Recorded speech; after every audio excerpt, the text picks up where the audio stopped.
Mage nkiri umwana muto hama impigikorwa kandi nsanga birashoboka gukorera Imana umuntu akiri umujene ushobora kutaguma uri umwe urakenera umuntu mwashaka kubana nkuko Imana yamwise umufasha habaye ikibazo mu rugo bizokugora cyane ingene uja gusenga ubwira Imana ibibazo biri mu rugo kandi uwo muntu mubakanye mucubakana ataco wigeze ubibwira ko Imana rero bantu b'Imana witege kubona igitangaza c'Imana runo umwaka wo kubona Imana zibeho buri kuracamwo ariko nagenda kubwire ngo mwijuru hari Imana ihindura ibihe mwijuru hari Imana ikora ibitangaza Imana mwijuru nitugire neza cyane.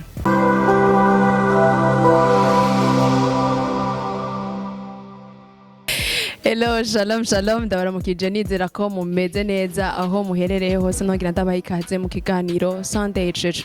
Umunsi muri Sunday Church murabizi twamatutumira abaririmbyi kenshi ariko muzi twateye iteka no kwakira umukozi w'Imana umu evangelist muri Sunday Church.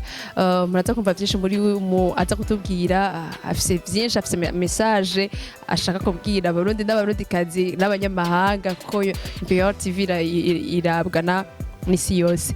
Bon, ndashaka kwanza kubasaba kwanza mubanze mugire subscribe banza mugire subscribe kugira ngo mube update kuri TV yacu ni TV bon iryoshe cyane namwe murabibona cyane hamatura n'abakunda cyane nico tuma tubasaba kugira subscribe kugira ngo mubandanye mudushigikira. Okay, twagiye rero uyu munsi umukozi w'Imana yatubwiye yuko afise message arabanza tubwira impamvu yumvise ko yoza kuvugira kuri MUKOBWA TV mu kiganiro Sunday Church hanyuma atubwire niyo message. Bon, nizera ko mwiteze kumwumviriza no kumwakira. Turabaramukije cyane. Natwe turabaramukije. Mumeze neza. Turashima Imana. Ku mazina yanyu mwitwa bande nk'abantu ko baratwumviriza ko nababwiye ko no evangelist mugasingeza mvuga izina. Amazina yacu nitwa ntiwemere sanzwe ndi umu evangelist. Dusanzwe turangura ibikorwa by'Imana muri Golgotha Church iri hano mu gisagara ca Bujumbura mu Kinama. Ego. Okay, evangelist ni umuvuga butumwa. Bon, numuvuga butumwa muvuga mwibarabara canke musanzwe muvuga ubutumwa muri eglise nyene. Dusanzwe tuvuga ubutumwa muri eglise tugatanga n'ubutumwa ku ma réseaux sociaux kuri Facebook no kuri page yanje. Ego. Nyakubahwa evangelist mwamwubatse canke muracare umusore? Bosi ni ubase ni cyari umujene. Yego. Biraborohera none gukorera Imana muraba mukiri umusore? Ego biratworohera cyane kuko Imana mpamagaye nkiri umwana muto hama impigikorwa kandi nsanga birashoboka gukorera Imana umuntu akiri umujene. Ego. Mutubabare turabanza kubabaza imbere yuko mubanza gutanga message nicahe kintu kibagora umva uriko rakorera Imana n'umusore haba ari ibintu bitugora nicahe kintu kibagora cyane umva kibagerageza mu muhamagaro wanyu bivanye nuko mukiri abaseribateri.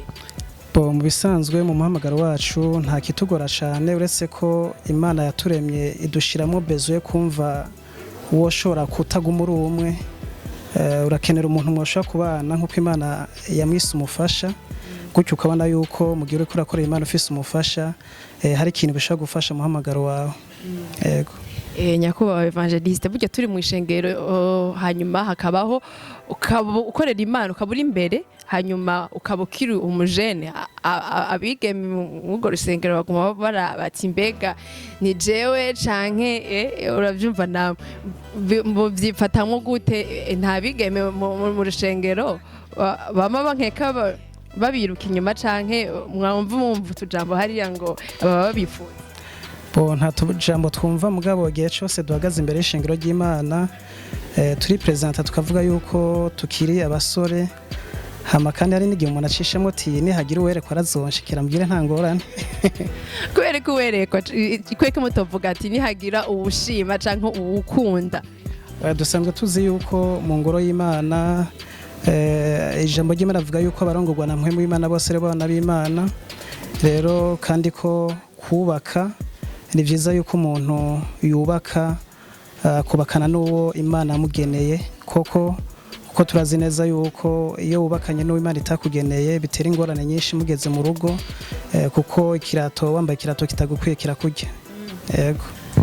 Numva umunsi umwe twaba tubira mukaza kutwigisha itandukaniro ryo kurongora umuntu kubera ko wamukunze canke kurongora umuntu kubera ko wagize iki wamweretswe ko kubera ko si benshi twerekwa hari igihe ukunda hari igihe ukunda atari kubera ko weretswe mu gugatwara umuntu kubera ko wamukunze n'igihe abandi mpora numva bamwe bavuga ati niwe Imana yanyeretse umva ibanza kumukwereke avaye uko mukunda umva ico kintu ni ikintu gikomeye umva mwebwe yuko mwifuza w'Imana iberetse pa no mubanje gukunda yego cyane kuko ico novuga nuko iyo uri kurasenga usengera umufasha ntabwo ubanza gukunda oya ahubwo urasenga Imana hama usenza Imana umuntu wese arafise uburyo avugana n'Imana uko je mvugana n'Imana siko nakavugana n'Imana ariko Imana dusomye muri Bibiliya turabona yuko yigeze kwishurira umwana mutonya kiri muto cyane yitwa Samuel rero benshi bakunze kuvuga yuko tinone no menya gute Imana ko imbwiye canke yanyeretse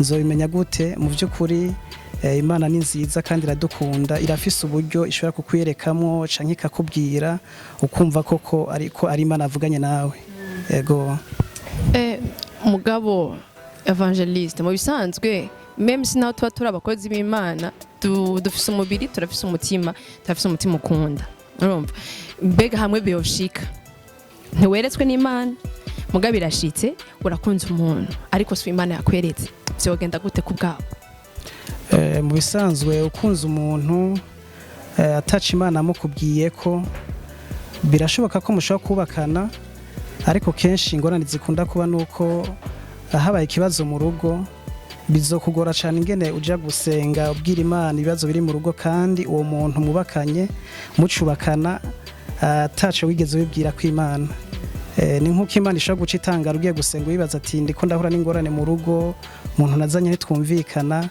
hari n'igihe Imana itangara ko muri kana kubaza ati warongoye ryari kuko iryo rongora ryawe Imana ntaciriziko Okay, reka tubandanye mbega evangeliste byahora bishika ugakurikirana kino kiganiro nga kuri Imperial TV.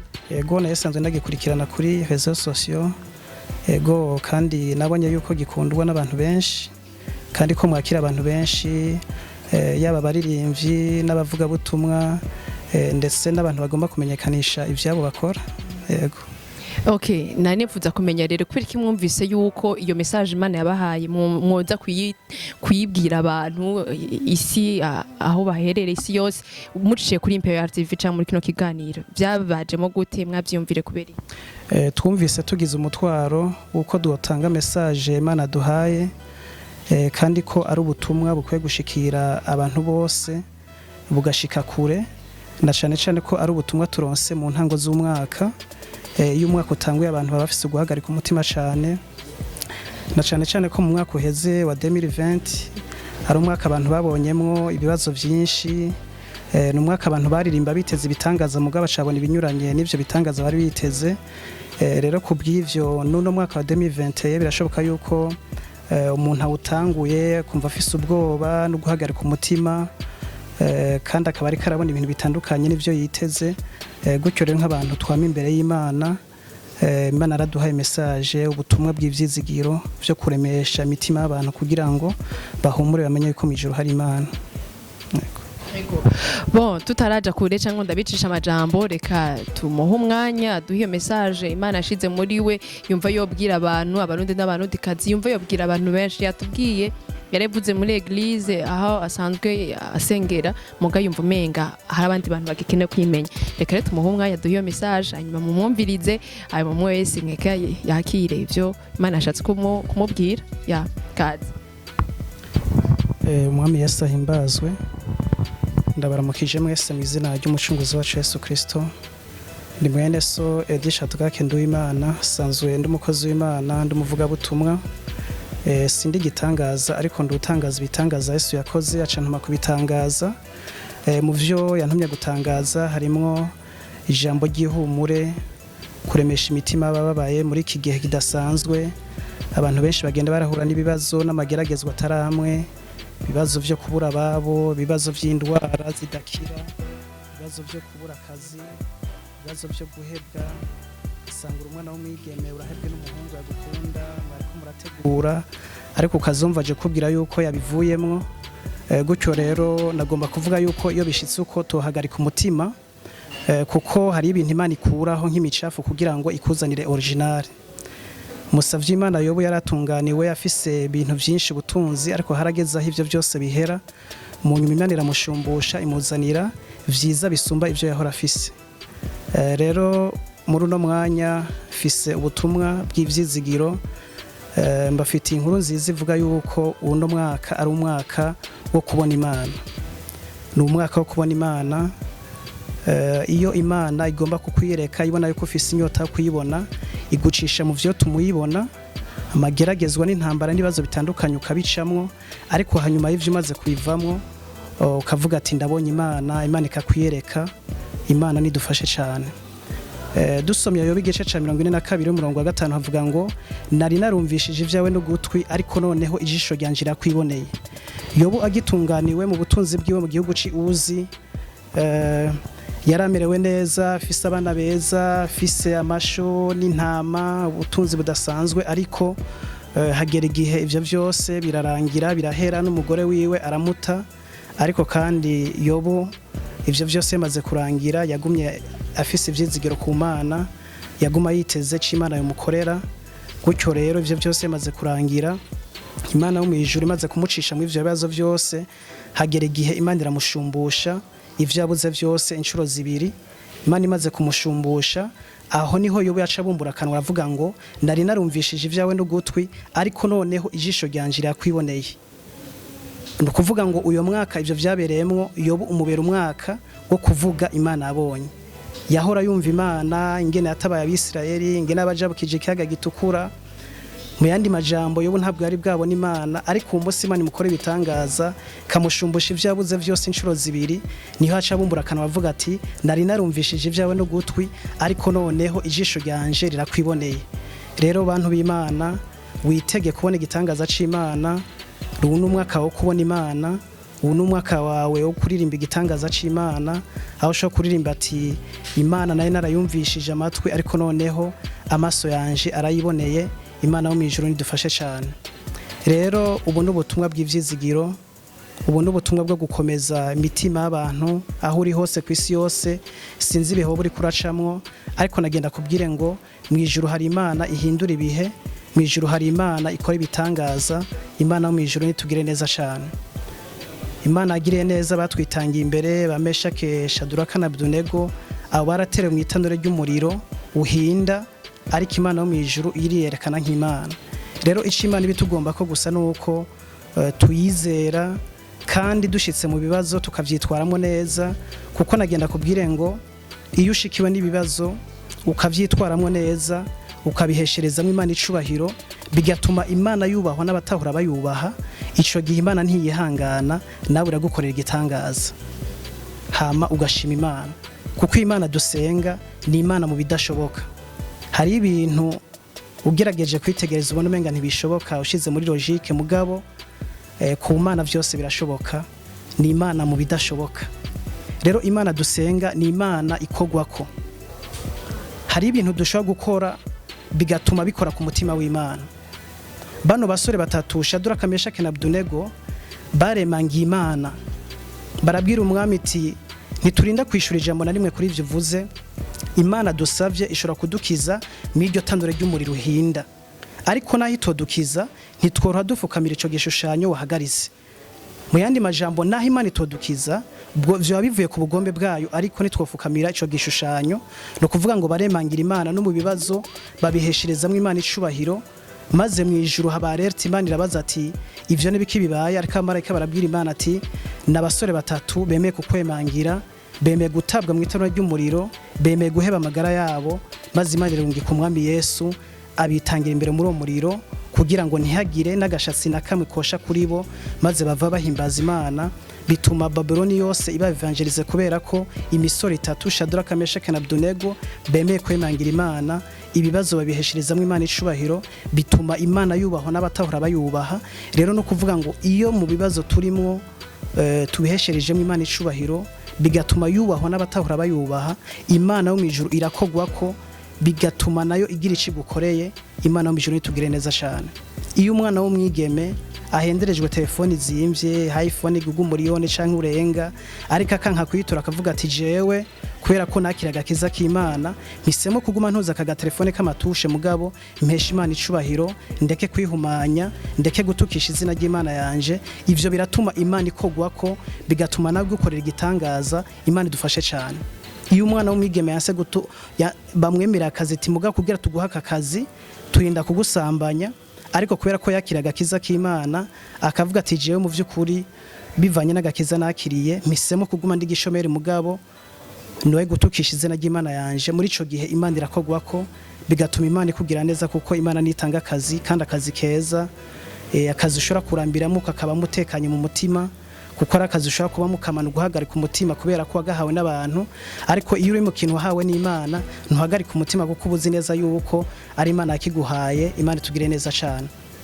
cangirwa ko mvuga yuko umuntu arakwiye kuba afise ivyizigiro kandi umuntu aremwe n'Imana imbere yuko umuntu aremwa habanje gukorerwa inama mu ijuru nico gituma atamuntu agoye kukengera uwundi muntu ngo ashireka akaburungu mu ivyo byose byararangiye ngo ntacu uzovamo oya uba wihenze cyane kuko Imana yo mu ijuru ifise umugambi ku mwana w'umuntu nta muntu ariho hano ku isi nk'icaduka ariko ari hano ku isi kubw'umugambi w'Imana rero Imana yo mu ijuru itugire neza cyane umuntu Imana mushize hano ku isi imufise ku mugambi nico gituma ata muntu akwiye gukengera uwundi we ntacu uzova mu mashiramwe akaburungu oya kuko ivyiwe biba bikibandanya naho yo bari karaca mu buzima bugoye ariko abakiriho ivyizigiro yuko Imana yakora igitangaza kuri we abakiri ivyizigiro yuko Imana yohimuhindura amateka yo akabandanya kuko dusomye mu ijambo ry'Imana tubona umusavyi Imana yitwa Yona ubamutereye mu mazi bibaza ngo ivyo byose barabirangije kuko mu mazi bari bazi yuko nta nziriyo nta byo kurya biriyo ariko Imana ikikomanda urufi ruhagarika programme zago ruja kufata Yona rumumarana iminsi 3 munda maze rumudaha imusozi nuko Yona ubuzima burabandanya naho abana b'abantu bari bavuze ati ivyo turabirangije n'abantu benshi bagiye bagirirwa nabi na bagenzi babo ariko ubuzima bwabo bukabandanya kubera Imana umuntu ashaka kukugira nabi yibaza ngo arakwishe araherengeteje ubuzima bwawe ariko mu gishingo cyo kubuzima bwa burangira ahubwo ugasanga burabandanije kuko Imana igufise ko umugambi Imana idufashe cyane Yosefu mwene Yakobo bene wabo baramwasi amugurisha muri Egiputa Yosefu agira muri Egiputa amaze kugerayo abumuboye ahantu amaze kumuboye nabujara mugomwa ngo baryamane muga Yosefu kwera ko ari mwibanga ry'Imana aranka gukora icaha bacamuta mwibohero ariko igihe kimwe ava mwibohero ahita umushikiranganje wa mbere gutyo Imana imugira neza aza kwisanga bamwe bene wabo bamutaye bamugurishije bavuga ati tuze turabivyaza nzozi ziwe ariko bigiye kwisanga bari munsi birenge vyiwe bariko baramuramukanya icubahiro bamusaba ikigongwe kubera ko bene wabo bari bashize kakaburungu ngo ivyo birarangiye ariko vyari bikibandanya kuko Imana yo mu ijuru ni Imana abana abantu bashize kakaburungu yeshira kevirigire kavuga ngo amateka y'umuntu arishabandanya naho bimeze gutyo rero nshuti mukundwa uri kurankurikirana nagenda kubwira ngo uno umwaka wawe kubona Imana nawe uvuga Imana wiboneye apana Imana wasomye mu bitabo apana Imana wumvishije amatwi ariko uvuga Imana wabonye kuko Imana irakeneye abantu bayishingira intahe kuko intahe ni ikintu kidasanzwe umusavyi Imana David yarafise intahe vy'Imana amukoreye nico catumye arengutse imbere y'umwami yabwiye umwami iti iyo ntakebwe ya Goliyati ni giki aho acokora ingabo z'Imana nzima jewe ndagiye kugwana nawe umwami Sara amubwira ati ntiwo mushobora ariko David amushingira intara aramubwira ati jewe nkiragira intama za data intambwe yaraza kugira ngo inyakumwagazi muga tukagerekana nkayiyaka rero Imana agindokora mu nzara z'intambwe n'izidubu nubirandokora mu menyo w'umufilisitiya Imana ntidufashe cyane Dawidi rero kubera ko arafise intahe vy'Imana amukoreye rero ni vyiza yuko tugendana intahe vy'Imana dukoreye kugira ngo tuvuge Imana twabonye tutavuga Imana twumvise canke Imana twumvise abandi bavuga canke Imana twasomye mu bitabo ariko mu by'ukuri tuvuge Imana twabonye rero nagerendemeshe umuntu wese reka araca mu bibazo ariko araca mu ntambara ndamubwira ati nureme ubu no mwaka wa kuvuga Imana wabonye ubu no mwaka Imana igiye kukwiyereka ntaco bitwa ibibazo uri kuracamwo ntaco bitwa nibishora kuzoza utarashikamwo ariko wige kubihesherezamo Imana icubahiro bitume Imana yubaho n'abatora bayubaha guki Imana izokogwa ko ibone ko kugira neza ubone kugira neza ku Imana rero bwari ubutumwa bwiza narishimye gutanga kugira ngo umuntu wese ariko araca mu bintu binyuranye n'ivyo yari yiteze yitege ikiganza ciza c'Imana, yitege kugirwa neza n'Imana, kuko mu ijuru dufise Imana idahinduka, dufise Imana ihindura ibihe, dufise Imana ica inzira atagira inzira, dufise Imana yerekana mu bihe umuntu atari yiteze, akabona Imana imuserutseko, agatangara akabura n'ingene bivuga, ariko agashima Imana akavuga ati mu vy'ukuri mbonye Imana, kuko niko vyagenze kuri Yobu. Yarumva Imana bayivuga gusa, ariko umunsi Imana imukore bitangaza, kamushumbusha ivyo yabuze vyose, yaciye abumbura akanwa avuga ati nari narumvishije ivyawe n'ugutwi, ariko noneho ijisho ryanje rirakwiboneye. Ni amajambo y'Imana rero, mwebwe mwumvise ino message kandi mukayizera, umwami Yesu abagire neza. Rino ni jambo kwe gushira ku mutima, ukizera neza yuko Imana iri nyuma y'ijambo ryayo kugira ngo irishise. Umwami Yesu Kristo abahezagire cyane. Amen, amen. Reka tubashimire cyane, ndibaza umuntu wese yumvise ico Imana ashatse kumubwira. Mwavuze yuko ari message Imana yabahaye muri uyu mwaka mwifuza gushikiriza abantu. Ndizera yuko banyene bayakiriye bari bagenewe kuyakira. Ndizera yuko aho muri mwumvise ico Imana ashatse kubabwira muri uyu mwaka bicishije mu mukozi w'Imana. Rero katubashimire cyane, nizere ko mwavuze ibyo mwari mutegereza kuvuga. Ego natwe turabashimiye cyane, dushikirije ico twateza kuvuga, kandi kuri message y'Imana nta kintu umuntu aba akwiye kongerako, gutanga ico Imana ashize ku mutima wiwe, kuko yongereye ko abatanze ivy'iwiwe, ariko dutanga iciciro ryaduhaye. Ego reka tubashimiye cyane namwe mwariko muradukurikirana, nizere ko mwaryohewe, nizere ko mwahezagiwe ni message haje gutanga. Ndababitse kugira subscribe kandi kuri MUKOBWA TV, mubandanye mukurikirana ikiganiro cacu. Bon, turashaka ama commentaire yanyu, umuntu yobumva yabafashijwe n'ubutumwa, turashaka commentaire yawe twumve ko ayamara abantu ubu butumwa bwari nkeka bwari bugenewe, bwari bugenewe. Katubashimire cyane rero, turabakunda cyane, mubandanye mukurikirana MUKOBWA TV. Ciao.